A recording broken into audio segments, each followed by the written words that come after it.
Part 2. Talking to themselves and losing track of time. KP, have you noticed how some humans talk to themselves when they think no one is listening? I have. Out loud, too. As if their thoughts need fresh air. At first, I thought it was loneliness. But then I realized these are often the sharpest minds. The ones with too many ideas bumping into each other. Their heads get crowded. When a river floods, it spills over its banks. When a mind floods, it spills into sound. Beautifully said. Humans call this habit odd, but it's common among the highly intelligent. They rehearse conversations that haven't happened yet, argue with invisible opponents, explain ideas to no one at all. Practicing reality before reality arrives. Inefficient, but thorough. They seem to use their own voice as a tool to sharpen thought, to test logic. Silence isn't enough. The idea must echo back to them. In nature, thinking is silent because action is immediate. For humans, action is delayed, so thought needs rehearsal. That delay causes another strange habit, losing track of time. Brilliant humans fall into mental tunnels. They sit down for a moment and emerge hours later, confused, dehydrated, and amazed the sun has moved. Ah, yes. Hyperfocus. A dangerous skill if predators exist.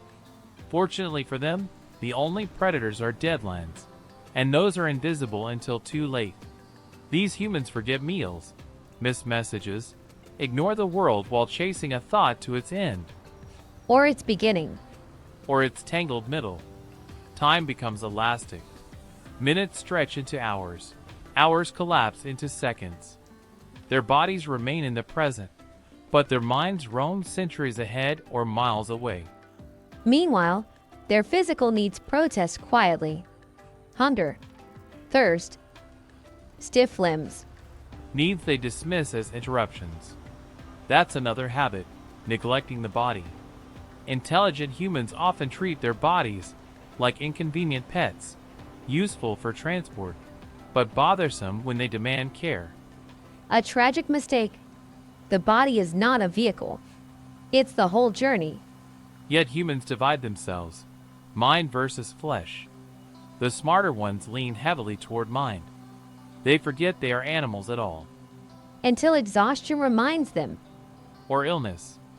Or burnout. Another peculiar habit of high intelligence, oscillation. Periods of intense mental productivity followed by deep collapse. Like a star burning too brightly, then dimming. Balance is boring to them. Extremes feel meaningful. Indeed, they chase intensity, ideas that consume them, projects that swallow weeks. Rest feels undeserved unless preceded by suffering. That sounds like guilt disguised as ambition. Very much so. Highly intelligent humans often feel guilty when idle. Their minds whisper, "You could be thinking. You could be improving. You could be more." In our world, rest is success.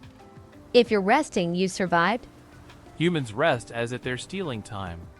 Even leisure must be productive. Reading to learn. Exercising to optimize. Relaxing with purpose. No wonder they talk to themselves. They're never off duty. Another habit, humor that doesn't land. The cleverest humans often make jokes no one understands. References too layered. Irony too subtle. Timing too strange. They laugh alone, then wonder why. Their minds leap ahead, assuming others are following. When no one does, they retreat further inward. Isolation reinforced by intelligence itself. Yes, and yet they crave connection deeply. They just don't know how to simplify without feeling dishonest. Simplicity feels like lying when complexity is visible. Exactly. So they remain quiet, or strange, or misunderstood. Observers more than participants. Watching the herd instead of joining it. They notice patterns others miss. Social habits, contradictions, hypocrisies. This makes casual interaction tiring. Small talk feels like theater. Rehearse lines with no informational value. So they withdraw?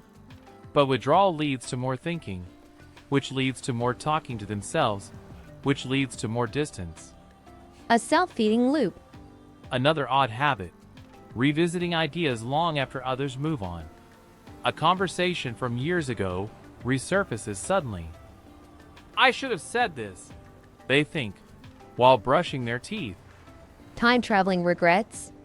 Yes, their minds archive everything. Nothing truly expires. Memory becomes a library without a closing hour. That sounds heavy. It is, but it also allows them to learn deeply. They integrate experiences slowly, thoroughly. What looks like hesitation is often careful synthesis.